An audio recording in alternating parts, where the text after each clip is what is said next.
potato awesome fitness tips, my brothers! Yo, what's up, Jason? How you doing, boy? Hell yeah, bro. Destroyed your legs today. Fuck yeah, man. Today I only did arms, motherfucking arms. I did biceps and triceps and shoulders. And to me, shoulders is arm day too, you know, because the fucking pump on the shoulders is fucking awesome. And dude, yeah, that's the way I roll, bro. That's the way I fucking roll. So today's content, we are going to do a fuck ton of fucking stat sheets because I love doing stat sheets. So we are going to cover leg press, hammer curls, power cleans, and lat pull downs. I can't guarantee that I will have the battery, the energy to go through all the exercises, but at least two I'm pretty confident that two I will manage to get. So what's up, bro? How you doing, man? What do you tell me? Yo, I managed to hit my goal to pay my bills this month. I'm super stoked about that. So at least one more month, baby. One more month of doing live streams and producing content. Maybe we will get the YouTube monetization by then and things will start to get way easier. So fuck yeah, let's go to fucking leg presses. Fucking leg presses. I changed the stat sheet a little bit. We got a beautiful picture of the 7 times Mr. Olympia, Phil Heath, potentially one of the best genetics for bodybuilding. Because Ronnie Coleman for me is the best genetics for muscle building, to be as big as fucking possible. But Phil Heath had a quality to his skin and the insertions of his muscles that was really weird, you know. It was really impressive to see because the dude was gigantic. He was like open bodybuilder. Like at the time, there wasn't other categories, if I remember correctly, and or they were just starting. And he looked right, you know. You know, like when open bodybuilders, they don't look right. They look like odd. They don't look like they belong in that gigantic body. And Phil Heath always gave me the impression that he belonged inside that fucking gigantic body of his. He and his arch nemesis, Kai Green, which was one of the most awesome rivalries in bodybuilding history. In my opinion, it was one of the most awesome bodybuilding rivalries in history. Yeah, the early 2010s, bro, it was fucking awesome for bodybuilding. It was fucking awesome for strongman. We had Zydrunas Zaviskas and Brian Shaw too going head to head against each other. So it was really awesome for a guy like me that loved this kind of shit to get inspired and have content to watch. Because think about it, YouTube was not as widespread as it is today. There wasn't a lot of things for you to watch when I was starting to get serious about lifting. So watching these competitions, watching the Mr. Olympia, strongman, and even watching powerlifting, which is boring as shit, it was my pastime. The videos that I put on my home gym to watch while I'm training, you know. Yo, let's see what Jason said here. I did single leg press today. Single leg press. Oh, all right. It is so much harder when you have strength imbalance issues.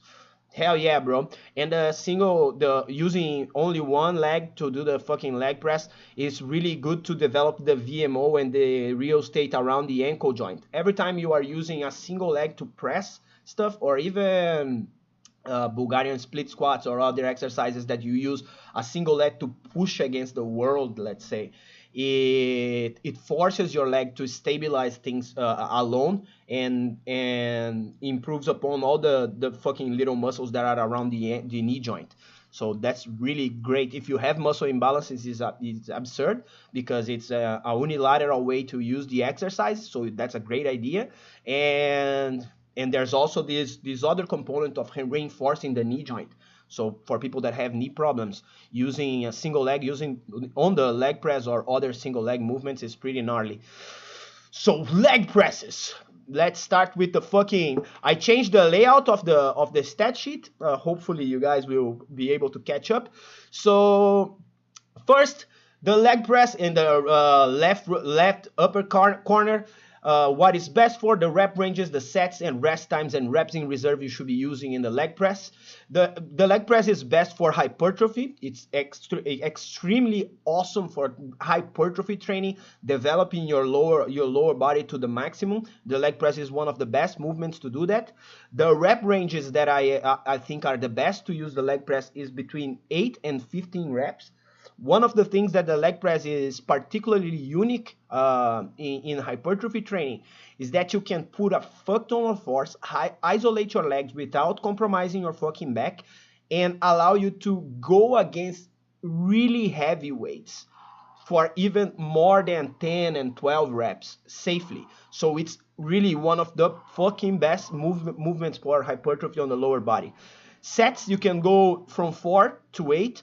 And listen, when I say anything above 5, I'm talking about a training where you are really being a fucking psychotic human being to destroy and trash your fucking legs. So the only time that I want you guys to go for or 7 or 8 fucking sets on the leg press is when you are really like extremely well rested, have your nutrition on point, have everything that you need to milk the gains from that workout, and potentially, if you have a couple of rest days subsequently to the fucking training that you are going to be doing with the leg presses. In that case, shove 8 fucking sets of leg presses and then do some fucking lunges or other exercises to finish off the legs. And bro, I guarantee you are not walking to your car, bro. And rest times for the leg press also, since you are not fucking putting a lot of fucking stress in your spine like in a squat, the thing that you are going to be dealing the most, the thing that you are going to wait to recover between a set and another is local muscle fatigue. And local muscle fatigue clears up way faster than central nervous system fatigue. So the rest times can be way lower in the leg press. So right around 2 minutes to 3 minutes. And if you are one of those cycles that rest for 1 minute, listen, bro, the only time you should be resting for 1 minute is when you're doing biceps and lateral raises and that kind of shit, you know, like things that are really small, like calves and targeting your rear delts. It's the only time that you should be resting for just 1 minute, because you are to clear the fatigue in those little areas is super fucking fast, okay? But when we are talking about legs, when we are talking about movements that put a ton of fucking stress on your body, you are moving a lot of fucking weight, longer rest times will allow you to milk the best stimulus. And reps in reserves, from up to failure. The thing with the leg press is that some dudes, they explode too fast on the way up on the concentric portion of the lift. And those first 5 to 6 reps where you are like demolishing you're demolishing your knees, essentially, where you are going hyper fast, they make the last couple of reps be the thing that fucking blows your knee off and hurts your knees. So I want you guys to always think about going to failure, always grinding reps to the best of your ability. But in the first couple of reps in the leg press, when you are going from 1 to 6 reps, be really mindful and try to milk that time under tension. Try to go for like a count to 1 or 1.5 when you are moving the weight forward in the concentric portion, and when you are moving the weight towards you in the eccentric portion. Try to really take your time and feel your legs. Pay attention to how your legs feels while you are executing the movement, because that will really help you not fuck up your knees when you are executing this movement. What's up, you man? How you doing, my brother? Hell yeah, bro. Thanks for coming by. Let me see what you have to say here. Your content is too good, man. You almost made me break one of my promises and almost went back to the gym. You made a promise to not go to the gym, bro. What do you mean? Because if it is because you are now training in your home gym, I can understand that 100%. Because my wife said, bro, stop paying for fucking gyms, man. I had like two gym memberships because I liked one gym the best.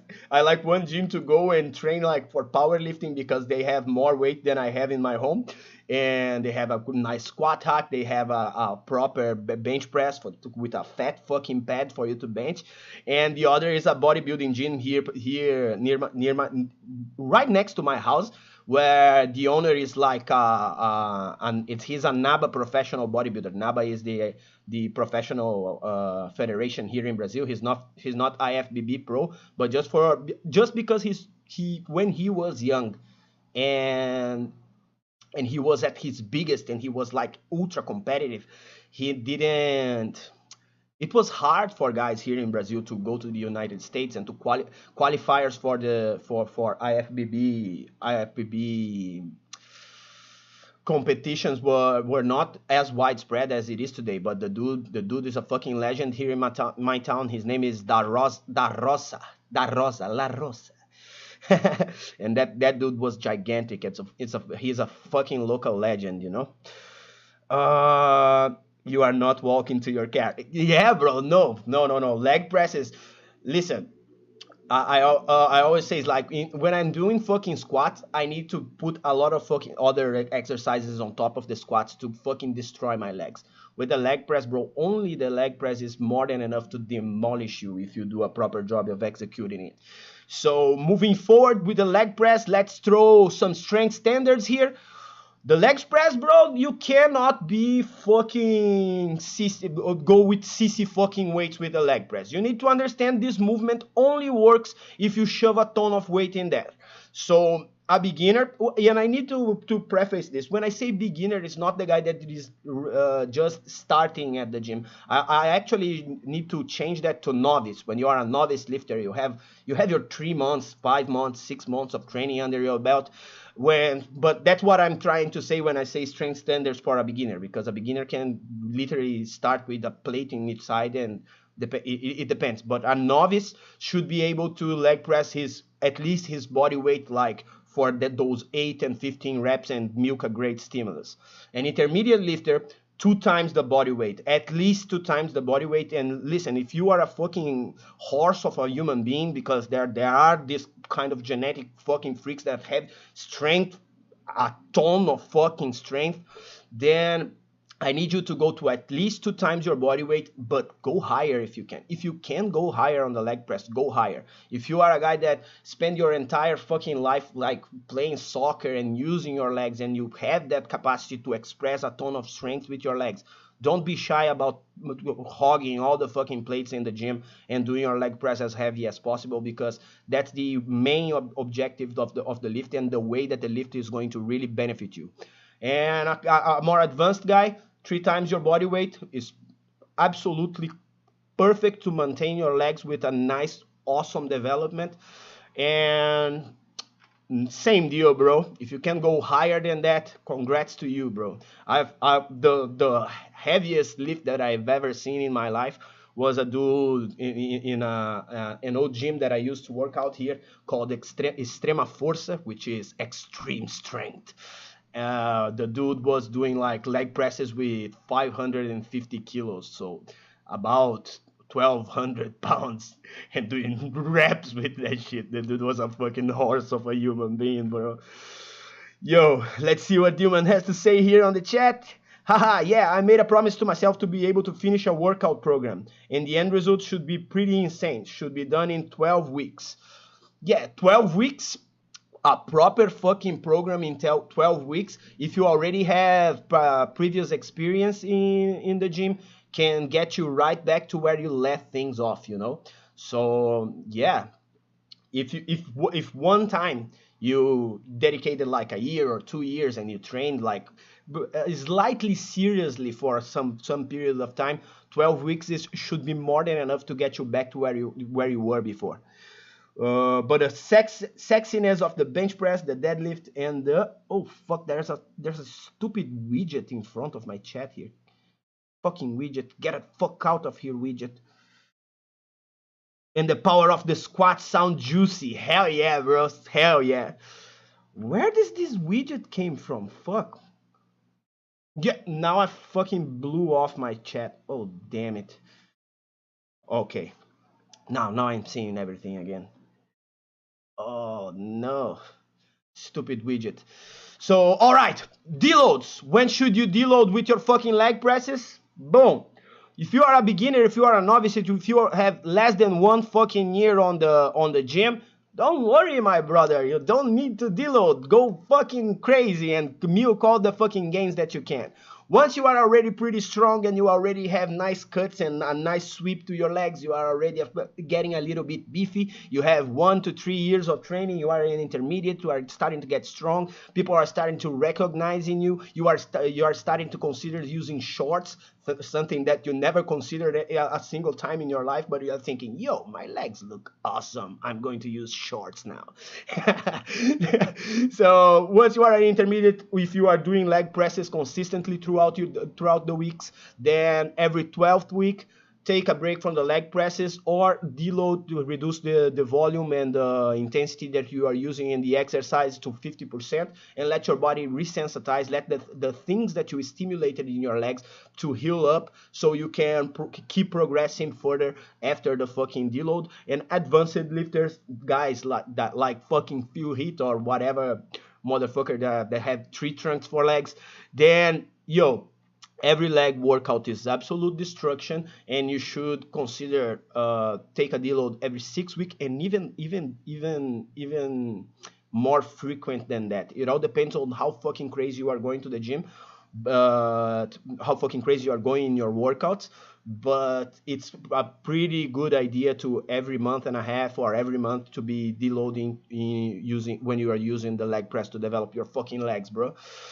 So moving forward, we have the volume landmarks, which is how many sets you need to do to maintain your fucking legs, how many sets you need to do to improve slowly, to improve fast but in a manageable way, and to improve to the fucking best of your abilities, almost imploding your fucking knees and risking injury. So the to maintain your fucking legs at the same size that they are, it takes a fraction of what it takes to fucking develop the legs to the best, to fuck to develop the fucking legs. And that is right around 3 sets a week. Okay, so just make sure that you have a leg day in place, that you have one of the days of the week you can do 3 fucking sets of leg presses. Go hard and heavy on those 3 sets, and you will maintain everything that you built going crazy in the past with just that little maintenance. Okay, and the minimum effective volume, which is MEV, it's 3 to 6 sets a week. This means one session of leg presses with 5 sets, or 2 sessions of leg presses with 3 sets each, and you will be generating progress. You will be progressing slowly, nothing to write home about. But if you have time and you don't want to get injured, you don't want to be extremely strategic about your periodization, then sticking to MEV is really a great idea. Another thing that is important to note about MEV, MAV, and MRV is that you should always have a few exercises on the back burner on MV or MEV, meaning or either not progressing at all or progressing slowly while you focus on other body parts that you really want to emphasize. Let's say you want to bring your shoulders to the next level. You cannot be trying to bring your shoulders to the next level while you bring your chest, while you bring your fucking back and legs and everything all at once. You need to manage your volume, and that's why I put the fucking volume landmarks here, so you understand where how you need to go about it, shoving this exercise as a fucking as a fucking the cat fucking boom destroyed my concentration. How to use the fucking exercises to accommodate which body part you want to emphasize the most. And maximum adaptable volume, which is the volume that you will be introducing to the exercise to milk a lot of fucking gains, significant fucking gains, but also in a manageable way, not to go into extreme levels of fatigue, systemic fatigue, or of taking a fucking gigantic toll in your recovery, essentially. So that's 6 to 10 sets a week of leg presses. So 2 sessions of 5 sets, or or or 2 sessions of 3. That doesn't sound right. I should have put 8 to 10. So moving forward, MRV is right around, which is the maximum amount of fucking volume you can introduce in a week with this exercise to milk the most awesome fucking possible gains, but also trashing your recoverability in other domains of hypertrophy, in other muscle groups. That's right around 12 sets to 15 sets of leg presses. That's 3 sets of leg presses every fucking day, or 5 sets of leg presses at 3 times a week. So imagine that. You need to be pretty much completely obsessed with developing your legs if you are really trying to do this kind of shit. But yo, I know some dudes that had such chicken legs, that they needed to do this kind of stuff because they were starting to get too fucking bulky on the top, and their legs were like two fucking twigs, and yo, that looked pretty stupid. Let me take a look on fucking the chat here. Yo, Mark, how you doing, bro? Yo, I've heard they help with deadlifts. Thoughts? Yeah, they help with deadlifts.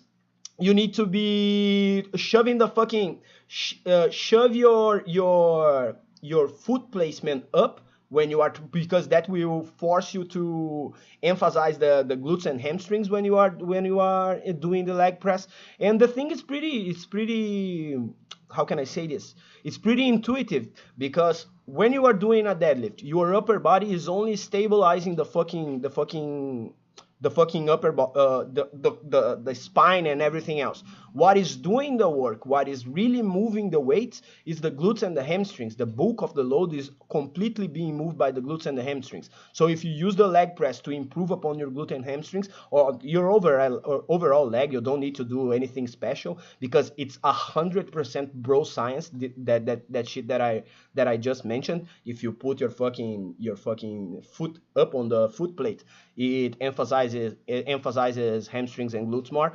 It's bro science, but listen, I did that. I went to a fucking leg press and I placed my feet a little bit higher and I felt my fucking hamstrings and glutes better. So yeah, the studies, the doctors with the lab coats didn't manage to understand why and to put electrodes on the fucking butts of people to understand, to measure how much it stimulates more. But I felt that, and I like when I feel my fucking muscles working. So yeah, that's the way that the leg press is going to improve upon your deadlifts, bro. Bro, science is fucking real, bro. 100%, bro. It's like that dude from Bro Science Life, the Don Mazzetti.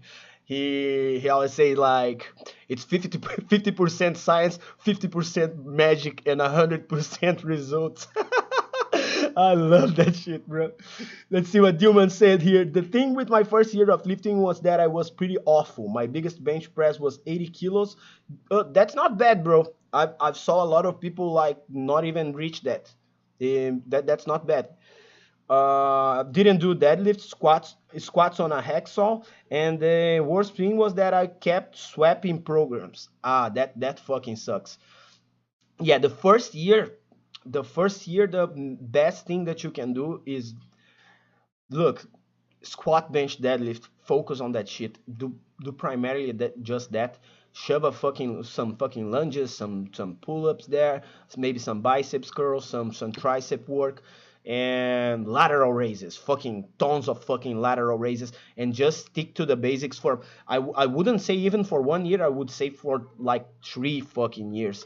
Just stick to the basics. As long as they are not hurting you, stick to them, and you are going to build a solid foundation from which you can later develop and polish the fucking muscles and polish your physique. Sometimes stuff like pull-ups appeared for back day, and I couldn't do more than one, so I decided to take a step back, humble myself with push-ups, starting from the bottom, then going back with new knowledge from awesome guys like you, while having the calisthenics base to stand on. That's awesome. Yeah. Alongside the fucking, the thing is, think about foundational movements. The foundational movements are the barbell lifts, the four primary barbell lifts, and to me, the basic calisthenics is also foundational. It's even like precedes the barbell movements in my books, you know. So dips, pull-ups, and push-ups, you need to be doing that shit. There's nothing better than having control over your fucking body. So shoving them on top of the basic barbell movements, it's one of the best approaches to fitness in my books. Hell yeah. Let's see, bro. So now let's fucking rank this motherfucking thing. The range of motion on the leg press is one of the best ranges of motions in the leg training department. It depends on the machine that you are using. It depends on the angle that you are using. That angle that Phil Heath is using is fucking awesome. If you don't have any hip problems and you can like kind of point your fucking asshole a little bit further to up front, you know, and like it's something that if you did on the squat, I would shoot you on the face, you know. But for the leg press, you really bring those knees near your chest and really touch the knees on your chest and let your glutes get a little bit of a stretch when you are doing it. And that range of motion is really, really good. And the thing about it is that because you can change the placement on your foot, people that would never be that deep in a squat can access that super deep stretch under tension in the legs. So the range of motion, I'm going to go for with a 5. It's pretty gnarly. It's pretty gnarly indeed, bro. The range of motions of the leg press. And I was planning on covering 4 exercises, but I'm already thinking that I'm not going to have enough gas to do that. That fucking sucks. But let's see. Time efficient. Oh, I put it 6. Fuck. Well, time efficiency will have at least 1. Okay, so 5 for range of motion. Time efficiency.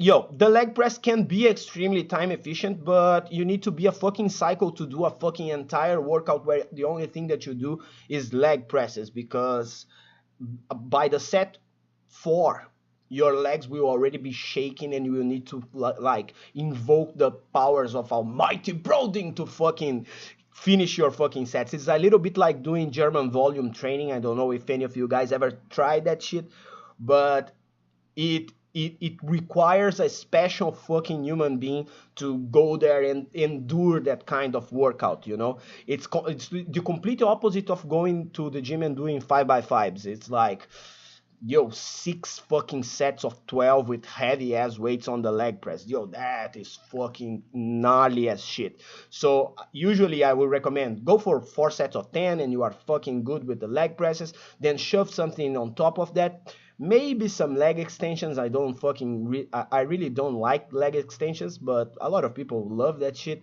So throw some leg extensions on top of it, some lunges. Make a little bit of a broader exercise selection. And for that reason, I would say that the time efficiency is a fucking 4. It's not as foundational as I would like. When are you going to have t-shirts and hats? Dude, pretty fucking soon. As soon as I fucking get the fucking monetization on YouTube and I get my fucking business in order, I'm in that front. Yo, thanks to everybody that donated money for me to be able to be doing this shit. I'm also working like a crazy person on my 9 to 5 to reestablish some contracts and get back to a solid financial status. And once I hit that mark, then I'm going to be producing some t-shirts and other shit. Yeah, I have a friend that is a leathersmith, and I'm thinking of making figure 8 straps, you know, and in leather and carve with fire, you know, with iron, like stay on the iron path on it. I thought that would be really awesome. At least for me, I'm going to make one, and if people are interested, I'm going to sell that shit. Yeah. So moving forward, the leg press for sarcoplasmic hypertrophy, and right on the right corner, next to the fucking balls where I put the points, I put a little instruction on how do you train for each modality of for each muscle quality? So for sarcoplasmic hypertrophy, you will be usually working with 12 to plus reps, and from anywhere to 30% to 70% of your one rep max. And this is something that a lot of people don't understand yet. With 30% of your one rep max, you can go to 35 reps, and that will yield great results. You will be using way less weight, but that will yield great results, depending on the exercise and if the exercise allows for it. So the higher the score on sarcoplasmic hypertrophy here, the better, the most reps you can go, and you will have better stimulus going, like for lighter weights, for higher reps. So for the leg press, I think the point where it starts to become silly to go higher on reps in the leg press is right around 15 to 20 reps, and that's already a gnarly fucking stimulus, a gnarly metabolic stimulus to your legs. And the leg press is one of the best exercises to do that without risking your fucking back, without risking destroying yourself in the middle of the movement. So I really like leg presses for high reps. So I'm going to shove a fucking 5 for sarcoplasmic hypertrophy, and this is a staple fucking movement for hypertrophy. And for that reason, my brother, you already know that the best rep range for this shit is 8 to 15, and myofibular hypertrophy is primarily introduced when you are working at the 4 to 15 rep range with 65 to 85% of your one rep max. So the leg press for myofibular hypertrophy is bonkers, bro. It's absolutely gnarly. It's potentially the best movement for fucking leg development. I always say that every movement is the best movement because I fucking just love fucking training, bro. If it has iron and I can express strength against it, I fucking love that shit. So the leg press, fucking 6 for myofibular hypertrophy, bro. It's awesome.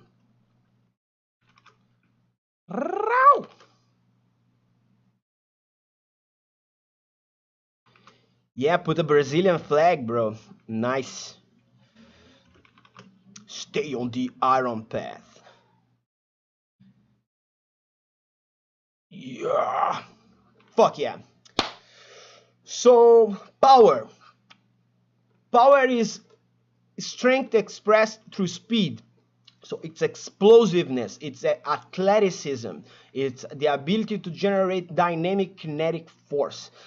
For that, my friends, the leg press is kind of silly, you know, because when you go too fucking crazy on the concentric portion of the leg press, what you are really doing is risking your fucking knees to pop off.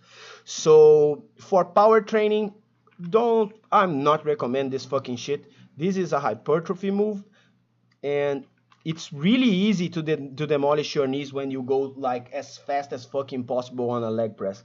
So don't do that. Don't fucking do that at all. A fucking 2, I imagine that is application because the movement is so complete, the range of motion is so good, and the amount of force that you can use is so great that there might be some application for that in the fringes. That's the only reason that I put a 2 on power. But yo, that's not really intelligent. That's for sure not an intelligent way to be using your fucking leg presses. And lastly, for strength, which is building upon the maximum absolute strength, absolute static strength that you can. And for that, the leg press is not really that fucking great. It is a good option as an accessory in a strength program. Let's say in a exercise rotation, you are trying to fight the law of biological accommodation, and you are trying to make your body not know which stimulus you are trying to introduce next. So for that is a great fucking movement. Let's say you did a period where you were doing fucking heavy squats for a long time, and now you need to switch things up so your body don't stagnate and the law of biological accommodation doesn't bite you in the butt. Then it's a great movement to be introduced as in your rotation of primary movements for developing your legs. And in that case, bro, that makes the fucking leg press pretty interesting for a strength program, a well-designed and thought out strength program with decent periodization, wave loading, and all that good shit. So that is a fucking 4, bro. What's up, Adam? How you doing, my boy? Hell yeah, bro. Thanks for coming by, bro. So that's it for the fucking leg presses, bro. Let's move forward to the fucking hammer curls.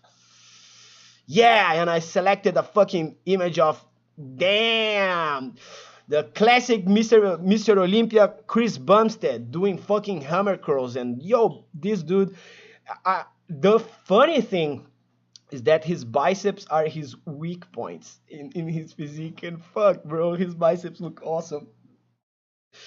And yo, Chris Bumstead is a fucking legend, bro. 4 times Mr. Olympia now, and potentially there is not a lot of people to challenge that. Maybe Ramon Dino, I don't know, which is a fellow Brazilian that has insane genetics, but I don't know, bro. Chris Bumstead is looking fucking crazy, and if things stay the way they are today, and he doesn't have a setback, I don't see him losing his title next year. So moving forward, bro. What's up, Aaron? How you doing, bro? Hammer curls with fat grips are OP. Hell fucking yeah, bro. I completely agree. So let's fucking start the hammer curls, bro. Best for myofibrillar hypertrophy. Yeah, bro. 8 to 15 rep ranges, 4 to 8 fucking sets per workout, and the rest times, bro, is 1 to 2 minutes. Here is one of those exercises that I say, yo, go fucking crazy. Allow the fucking disruption of the muscle to be a part of your fucking workout, because what you are stimulating the most is the peripheral nervous system and the muscles on the brachialis when you are doing hammer curls, and those muscles, they recover pretty fucking fast. And even if they don't recover, the feeling that you get when they are fried as shit is awesome. It's a great pump. It's a great muscle disruption that makes you feel like you did something worthwhile when you were in the gym. So reps in reserve, 0, my friend, 0. You only stop when you can't move anymore. And here is something that might surprise a little bit some people. The strength standards for this shit is 15% of your body weight when you are novice, 20% of your body weight when you are an intermediate lifter, when you are already training for a year or 3 years, and for an advanced lifter, 30% of your body weight. And the thing is, if you can go heavier, go fucking heavier, because this movement is designed for you to move really heavy shit. When I say go for 15 reps and it's for myofibrillar hypertrophy, this means that you are doing about 8 to 10 reps where you are really controlled and you hit that point where the brachialis is really fucking screaming at you. And after you did those reps with fucking control and you start failing, then you start fucking swinging those weights and fucking cheating your reps. That's why you are going for myofibrillar hypertrophy even further than 12 fucking reps. And you need to go as fucking heavy as possible, because the brachialis is a muscle designed to be strong as shit. The biceps is more designed to be endurant. It's designed for strength endurance. The brachialis is the fucking heavy hitter of the arm, of pulling, bending your fucking elbows, okay? So go heavy, go as heavy as you can on the hammer curls, and remember that they are extremely important. We are going to talk about that when we reach the hypertrophy session here. Let's just talk about deloads. No deloads. There's no fucking reason to deload a hammer curl. Actually, if you don't do hammer curls and you are in your fucking deload week because you are like a fucking cycle that only do strong lifts 5x5, how about throw some hammer curls there? Take a week and do just hammer curls. Learn how to train like a bodybuilder, because it's fucking awesome to do a fuck ton of reps. So no need to fucking deload. This doesn't cause that much systemic fatigue at all. You can pretty much do this fucking exercise every fucking day of the week, bro. So minimum volume to maintain the development that you acquire, the strength qualities that you acquire with hammer curls, is right around 3 to 5. I could have put 0 here, But because if you are using a decent strength program, a decent bodybuilding program, or a power building program, a decent one, you can 1 week not do hammer curls at all because you are shoving like rows and other shit that will maintain the real state that you developed with hammer curls in your fucking muscles.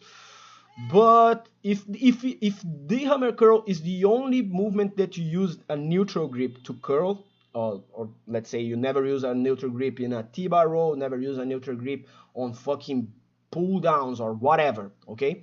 Then the hammer curls are fucking gnarly. You need to be introducing 3 to 5 sets to maintain your development with them. For slow gains on the hammer curl, go for 6 to 10 reps. For to have really good gains and manageable good gains, go for 12 sets, 12 to 15 sets a week. And to go fucking bananas and try to explode your fucking arms, 16 sets to 24 sets a week. And that is better than if it was a fucking easy bar curl or other curls, because the hammer curl, since it stimulates the brachialis the most, primarily, it helps protect the fucking elbow. So it's not that injurious to fucking do a fuck ton of hammer curls very often. So it's essentially a free pass to use this fucking movement as often as you fucking want. Let's see what Adam said here. Bro, I just done with my first leg day after my first week back after a month of vacation. I need a wheelchair, man. Bro, I went back to powerlifting now. I stopped fucking trying to be a cardio bunny. And the first day that I did squats, I literally squatted 5 reps for 2 sets with 100 pounds, and I did a pause on the bottom and really let the legs stretch because like the my technique was so fucking rusty. And after I finished that, I sat on my chair, bro, and I felt a shock on my entire body, and my legs stayed fried for 4 fucking days with 100 fucking pounds, bro. It was so embarrassing. I was also thinking of filming that shit and posting on YouTube. Then I thought myself, no, bro, this is embarrassing as shit. Oh, fuck. Before my vacation, I've been doing 15 to 20 3 sets on hammer curls for about 60% with 3 to 1 tempo. My arms blew up, man. They were always sore though. Fuck yeah, bro. The hammer curl, I suggest you go. Don't worry too much about the tempo on the hammer curl. Just add extra cheated reps on the at the end of the session, and that will be really, really, really gnarly. Because since it's a muscle, like I said before, the brachialis is a muscle that is designed for generating force. It gets the best stimulus from like moving as much weight as you can, rather than in a time under tension fashion. Movements that are extremely efficient when you use time under tension are muscles that are primarily emphasized when you are trying to shoot for metabolic stress, so sarcoplasmic hypertrophy, going for a fuck ton of fucking reps. So let's see. Hammer curls, range of fucking motion.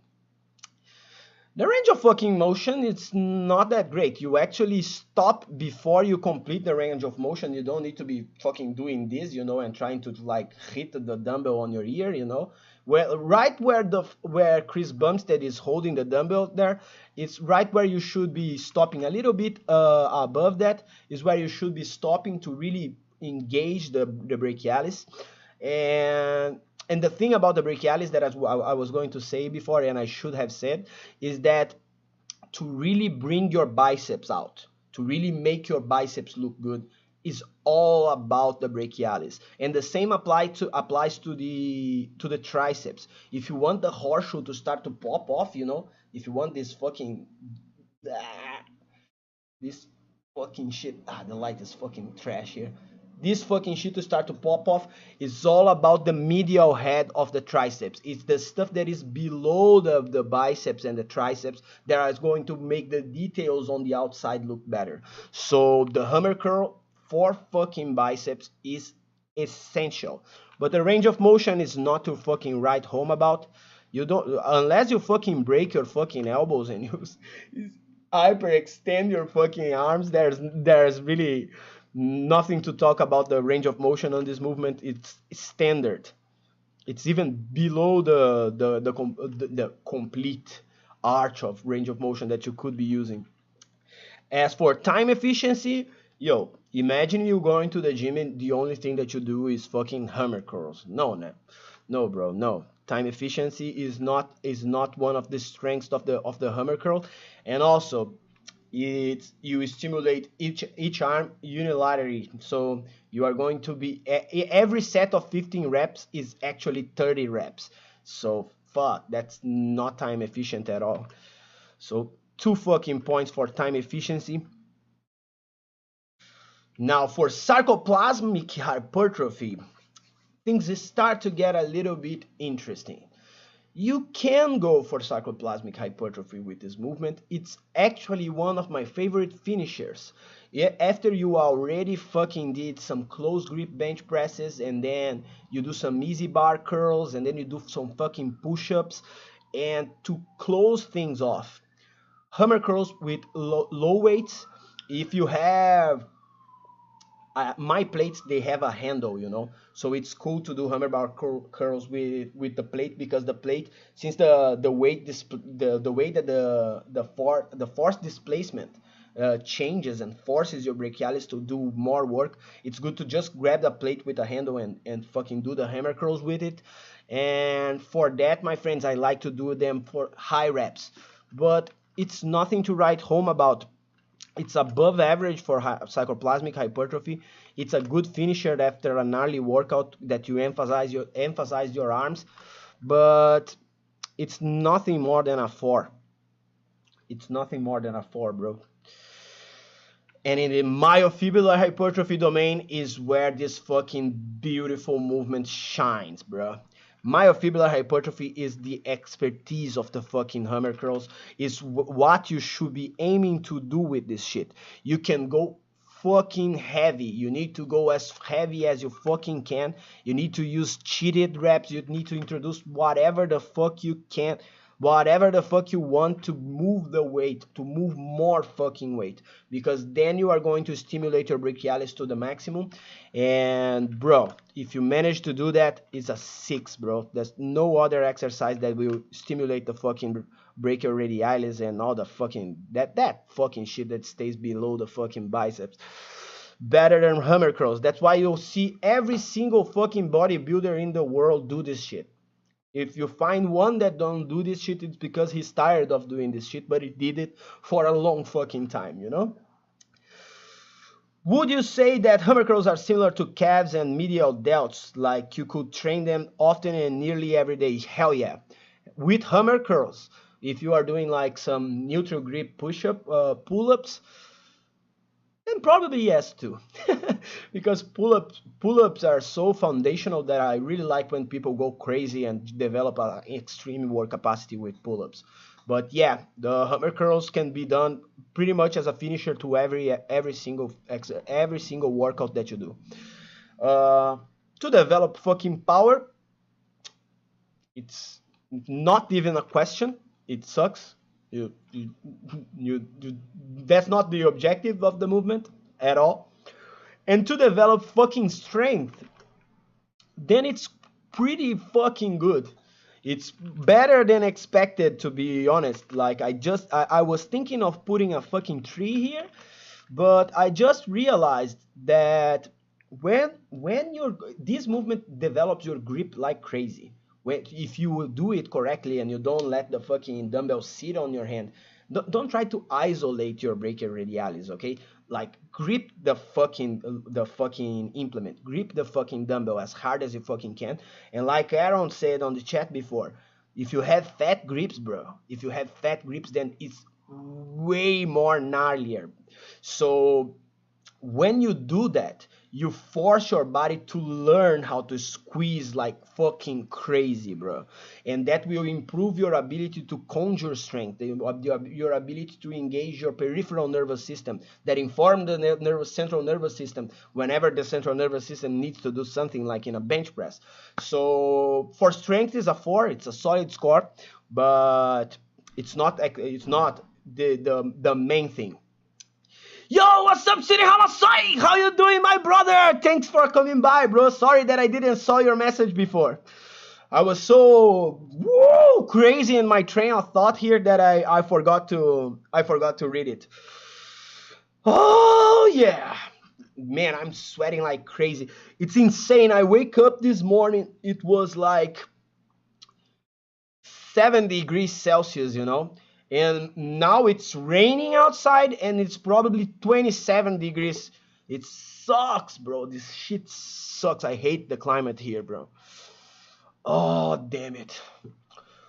So that was fucking hammer curls, bros. Let's take a look at fucking Quora. Nah, let's do the fucking power cleans. Power cleans or lat pull downs? Which ones do you guys prefer? Whichever you guys think are the is best for us to cover next. I'm just going to go to the bathroom real quick and I'll be right back.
Woo!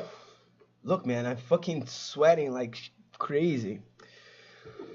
Power cleans. Yo, what's up, Jakey? Yo, Jake. Listen, bro. Put a helmet on, bro. Put a fucking helmet on, man. You are going. Today it's the last day that you are 27, bro, and you know the legend, bro. 27 is the age that crazy motherfucker like us need to be really careful to go by. We need to pass 27 and then we are fucking good. Otherwise, we die like fake fucking Amy Winehouse and Kurt Cobain and Jim Morrison and shit, bro. Tomorrow, those midnight squats needs to happen. Those werewolf games, bro. But yo, put a fucking helmet on, bro. Be careful. Let's see. Adam said, power cleans terrify me. Hell yeah, bro. Power cleans are weird, bro. And Aaron said, can you do one for SSB squats? What are SSB squats? I'm fucking terrible with acronyms. Unless I am the person saying it, my brain is so fucking stupid for sarcasm, irony, and acronyms. Like I need people to draw things for me. I'm fucking dumb as shit, bro. Oh, I will do that. I will do that for sure.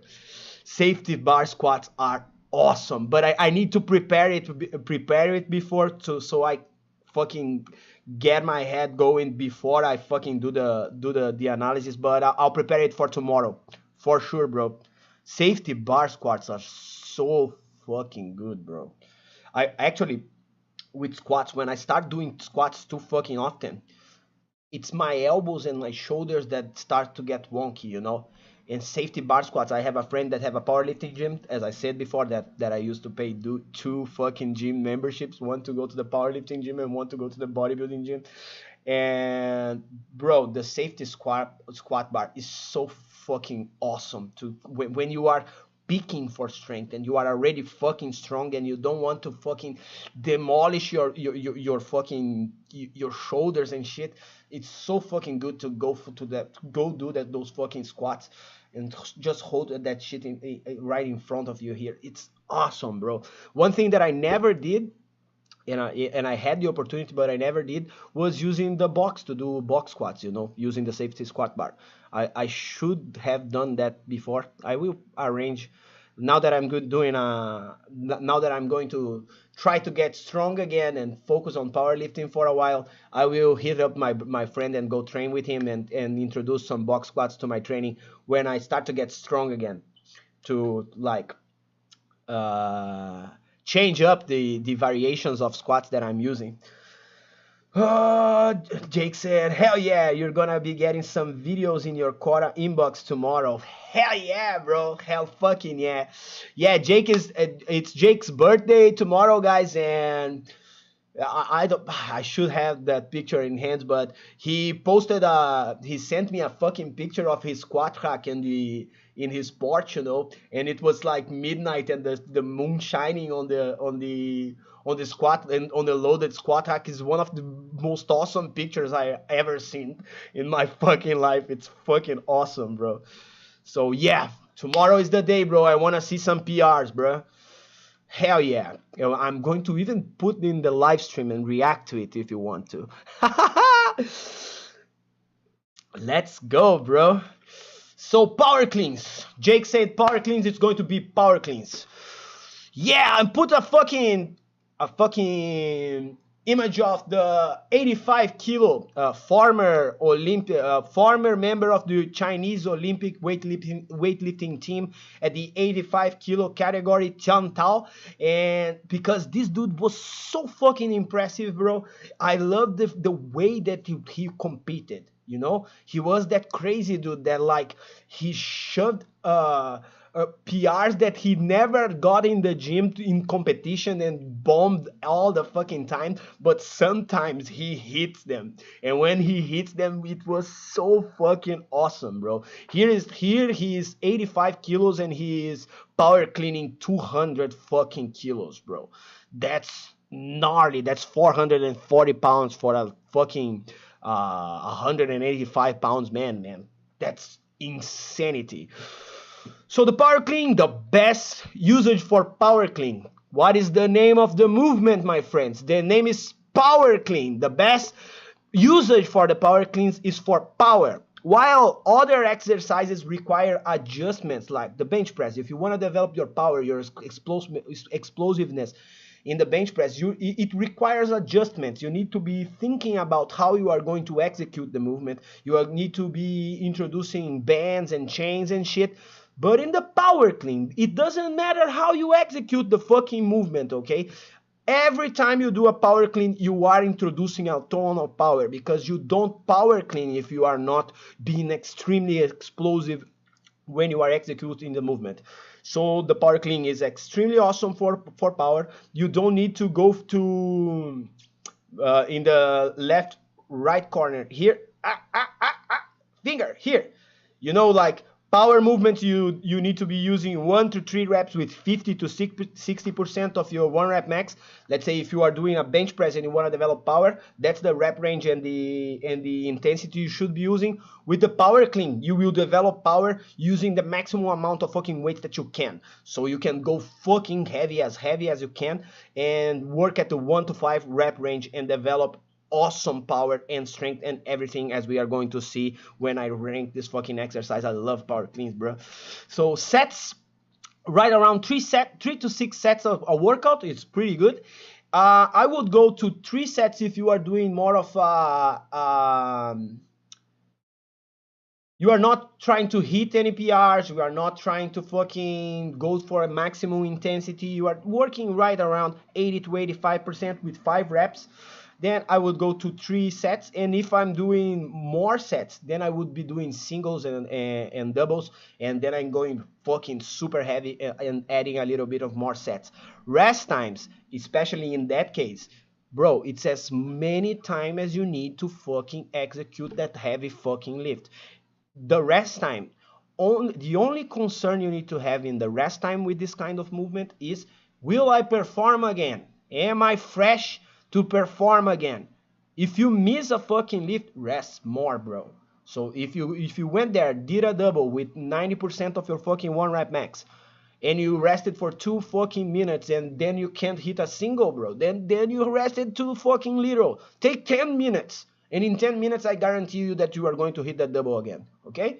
So yeah, rest times 5 to 10 minutes. Reps in reserve, I put 0 here, meaning you need to go to failure, but it's because with power cleans, usually you simply can't complete the fucking lift. Don't be trying to grind fucking reps with the power clean. The power clean, you either get it or you don't get it, you know? You start the fucking lift and you are hacking the bar, or you are not. That's why it's an explosive dynamic movement that will build a fuck ton of athleticism. Because fuck, there's no way to do this exercise slowly, and there's no way to grind it out. The only way to do this is being extremely explosive and aggressive. So there's no going to failure. You either get it or you don't get it. So that's why the reps in reserve is failure. But it's not muscular failure, not technical failure. It's just you don't have it. You know, that's the only thing. And strength standards.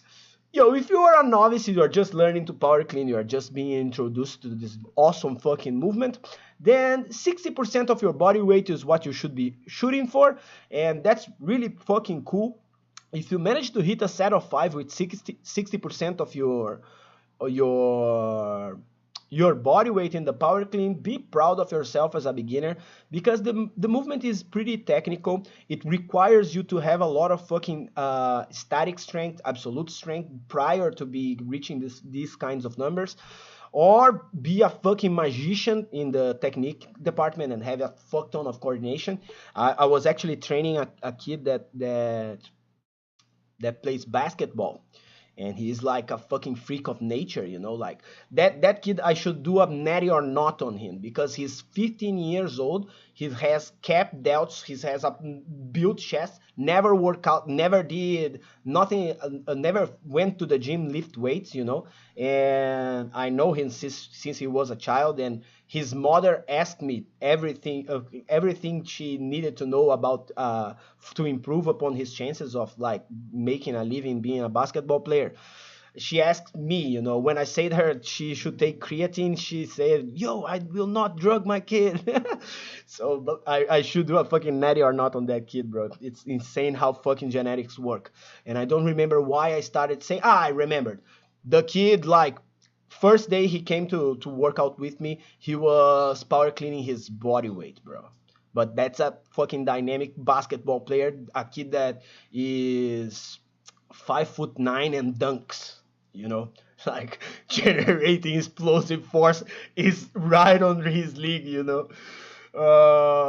And as you progress and you learn and you are an advanced lifter, go for 1.1.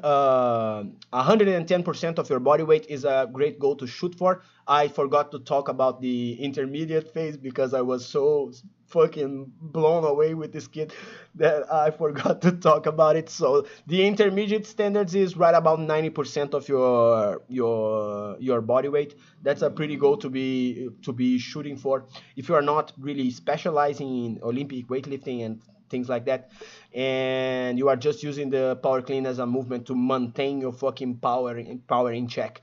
and in that, just a little addendum in that department. You guys know that fucking testosterone decays like 1% after you hit 40. Your testosterone decays 1% if you don't do nothing about it.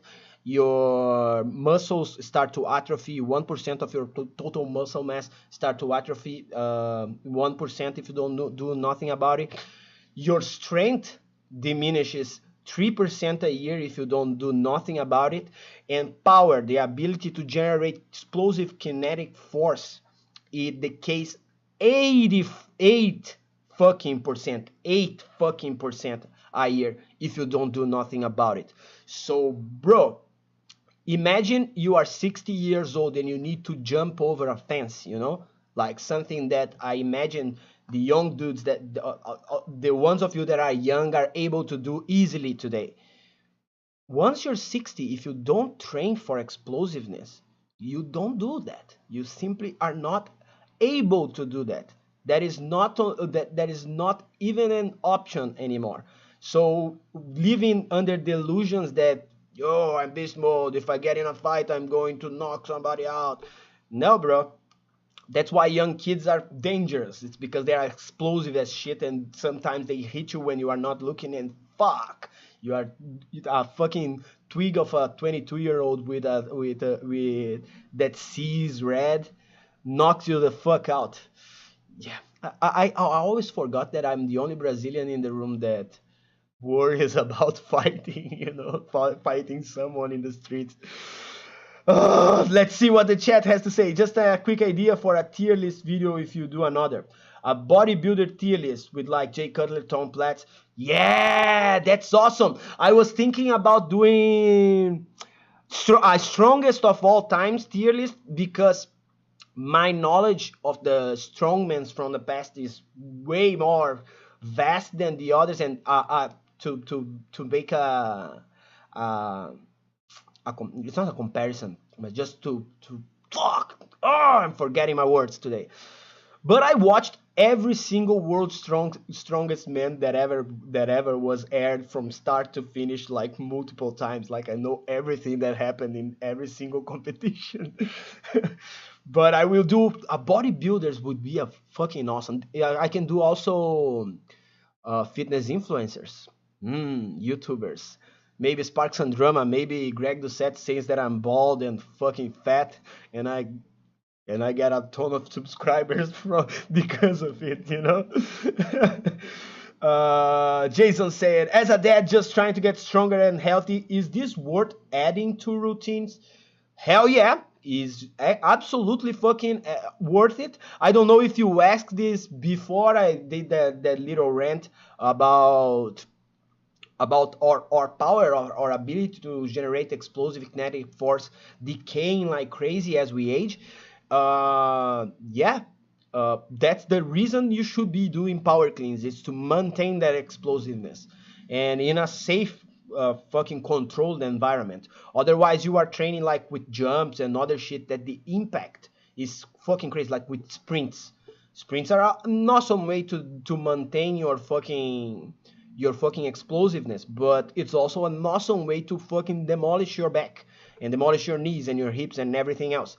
So a power cleanser, it's way more controlled. You can stay within a range and maintain your explosiveness without risking injury if you develop that right technique to do the movement, obviously. But let's go, bro. For deloads. The deloads for the power cleans are basically the same deloads for every fucking basic foundational movement. It's 16 weeks if you are a beginner. Every 16 weeks add a deload to your routine. If you are an intermediate lifter, then every 8 weeks they add a deload. And if you are an advanced lifter, you need to be deloading every 4 weeks, unless you are an extremely experienced Olympic weightlifter and your fucking training is already a fucking crazy circus of 16 reps one day and 2 reps one day and breaking down the exercise into 25 different variations. So in that case, you are already deloading in a sense. Aaron asked, is this why combat athletes are so slow when they cross like 35 to 40? That's 100% that. It's because power decays extremely fast. It's the first thing that decays when we get older. So it's extremely important to add training that directly address that. And think about fighters, bro. Fighters are stupid as shit. There isn't one community that makes me more fucking mad than fighters. It's so many fighters and trainers that they don't have a single clue of how to apply strength and conditioning.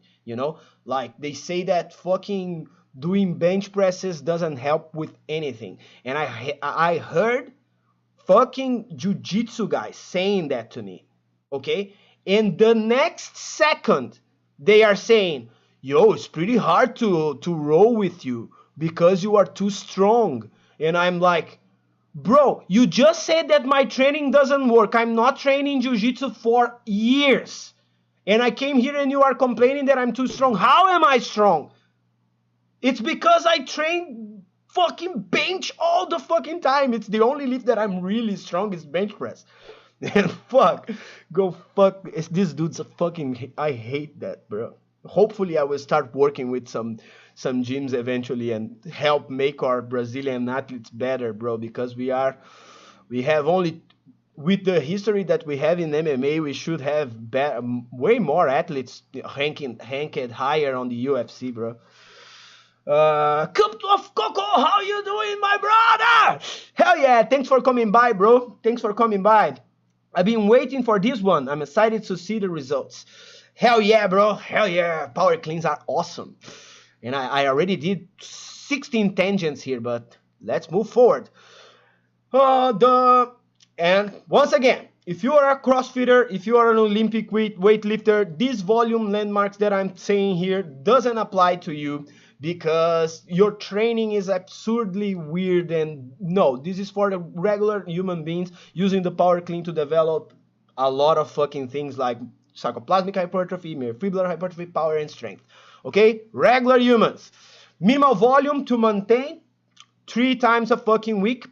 This is another instance where it could be 0 if you are doing other awesome shit like deadlifts and rows, because primarily what this fucking movement is going to be giving you is a ton of fucking strength and a ton of fucking back development. So if you have those other movements in your training, you could be using less than 3 sets a week for power cleans, and if power cleans are not in your fucking program too, it doesn't matter. The volume to make slow steady gains, it's right around 5 sets a week to 6 sets a week. The volume to do the potentially what is called the best gains, because you are not risking desensitizing your body so fast than when you go to MRV, which is 12 to 15, is right around 9 to 12 sets a week. That's exactly the training design that I would use with an athlete if I was working with him.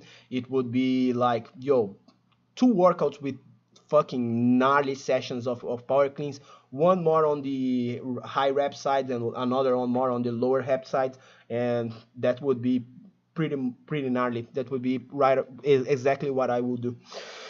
Let's see what Adam say. Oh, I know, man. There's a boxing trainer called Tunde. He trains Anthony Yarde. Not sure if you heard of him. No, I didn't. But if I heard, I forgot it right now because my memory it completely goes away when I'm doing the live stream. It's weird. He said, I don't believe in weightlifting. Yeah, okay. Anyway, gotta go, bro. Enjoy your day, man. Nice catching your stream. Hell yeah, Adam. Thanks for coming by, bro. So the power clean, the range of motion. This movement will develop your fucking body, your fucking posterior chain from the tip of your fucking toe, from the tip of your fucking heels all the way up to your fucking neck. The range of motion is awesome. It's extreme to be precise, because when you start on essentially on a deadlift position and you bring the weight all the way up to the point where you catch the barbell. And bro, I had sore calves doing fucking power cleans, like at some gnarly power clean sessions. So this is a fucking really complete range of motion. It would only be better if it was like a fucking snatch or something like that. So a 5 for range of motion is pretty good. It's not 6 because you are not. I only give 6s on range of motion when you have the opportunity to add a stretch position to the movement, you know, an overloaded stretch like in a lunge or in a lat pull down, in a row, even in a row, you can really stretch your lats like crazy when you're doing rows. So that's the only reason it's not a 6. Time efficiency is a 6. Power cleans are, you can go to the gym and in 20 minutes trash yourself and be done for the day with 20 minutes of power cleans for 5 reps. Use 5 sets of 5 reps on fucking power cleans, and in 25 minutes you're done. You are done. And that's a gnarly workout that will yield hypertrophy, strength gains, and most importantly, power gains, explosiveness gains. Explosiveness gains, nossa. Hell, bro. Okay.